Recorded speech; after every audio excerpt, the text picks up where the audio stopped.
ಕೇಂದ್ರ ಗೃಹ ಸಚಿವ ಅಮಿತ್ ಶಾ ಛತ್ತೀಸ್ಗಢದ ರಾಯ್ಪುರದಲ್ಲಿ ಇಂದು ರಾಷ್ಟ್ರೀಯ ವಿಧಿವಿಜ್ಞಾನ ವಿಶ್ವವಿದ್ಯಾಲಯ ಮತ್ತು ಕೇಂದ್ರೀಯ ವಿಧಿವಿಜ್ಞಾನ ಪ್ರಯೋಗಾಲಯದ ನೂತನ ಕ್ಯಾಂಪಸ್ಗಳಿಗೆ ಶಿಲಾನ್ಯಾಸ ನೆರವೇರಿಸಿದರು. ಸಮಾರಂಭದಲ್ಲಿ ಛತ್ತೀಸ್ಗಢ ಮುಖ್ಯಮಂತ್ರಿ ವಿಷ್ಣುದೇವ್ ಸಾಯ್ ಉಪಸ್ಥಿತರಿದ್ದರು.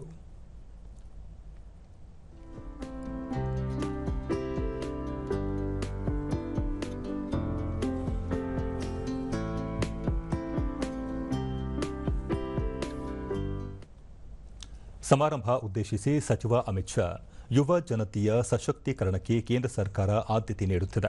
ಸ್ಥಳೀಯ ಯುವ ಜನತೆ ಉದ್ಯಮಶೀಲತೆಯ ಮನೋಭಾವನೆಯನ್ನು ರೂಢಿಸಿಕೊಂಡು ಉದ್ಯಮಗಳ ಸ್ಥಾಪನೆಗೆ ಮುಂದೆ ಬರಬೇಕು ಎಂದು ಕರೆ ನೀಡಿದರು. ಛತ್ತೀಸ್ಗಢದಲ್ಲಿ ನಕ್ಸಲ್ ವಿರೋಧಿ ಅಭಿಯಾನ ತೀವ್ರಗತಿಯಲ್ಲಿ ನಡೆಯುತ್ತಿದ್ದು, 2026ರ ಮಾರ್ಚ್ ಅಂತ್ಯದೊಳಗೆ ದೇಶದಿಂದ ನಕ್ಸಲ್ ಚಟುವಟಿಕೆಯನ್ನು ನಿರ್ಮೂಲನೆ ಮಾಡಲಾಗುವುದು ಎಂದರು.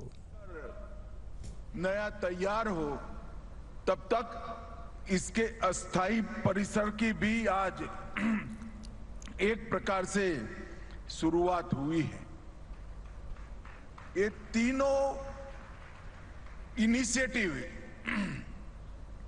आने वाले दिनों में न केवल छत्तीसगढ़, पूरे मध्य भारत के लिए क्रिमिनल जस्टिस सिस्टम को आधार देने का काम करेंगे. इसके साथ साथ छत्तीसगढ़ आई हब का भी आज उद्घाटन हुआ है. मैं इसके लिए भी जरूर बात करना चाहूंगा. 2 ದಿನಗಳ ಛತ್ತೀಸ್ಗಢ ಪ್ರವಾಸ ಕೈಗೊಂಡಿರುವ ಅವರು ತಮ್ಮ ಪ್ರವಾಸದ ವೇಳೆ ನಕ್ಸಲ್ ನಿಗ್ರಹ ಕಾರ್ಯಾಚರಣೆಗೆ ಸಂಬಂಧಿಸಿದಂತೆ ಛತ್ತೀಸ್ಗಢ, ಆಂಧ್ರಪ್ರದೇಶ, ತೆಲಂಗಾಣ, ಮಧ್ಯಪ್ರದೇಶ, ಮಹಾರಾಷ್ಟ್ರ, ಜಾರ್ಖಂಡ್ ಮತ್ತು ಒಡಿಶಾ ರಾಜ್ಯಗಳ ಪೊಲೀಸ್ ವರಿಷ್ಠಾಧಿಕಾರಿಗಳೊಂದಿಗೆ ಸಮಾಲೋಚನೆ ನಡೆಸಲಿದ್ದಾರೆ. ನಕ್ಸಲ್ ನಿಗ್ರಹ ಕಾರ್ಯಾಚರಣೆಯಲ್ಲಿ ಪಾಲ್ಗೊಂಡಿರುವ ಭದ್ರಾಪಡೆಯ ಯೋಧರೊಂದಿಗೆ ಸಂವಾದ ನಡೆಸಲಿದ್ದಾರೆ. ಜೊತೆಗೆ ರಾಯ್ಪುರ ಮತ್ತು ನಾರಾಯಣಪುರ ಜಿಲ್ಲೆಯಲ್ಲಿ ವಿವಿಧ ಕಾರ್ಯಕ್ರಮಗಳಲ್ಲಿ ಪಾಲ್ಗೊಳ್ಳಲಿದ್ದಾರೆ.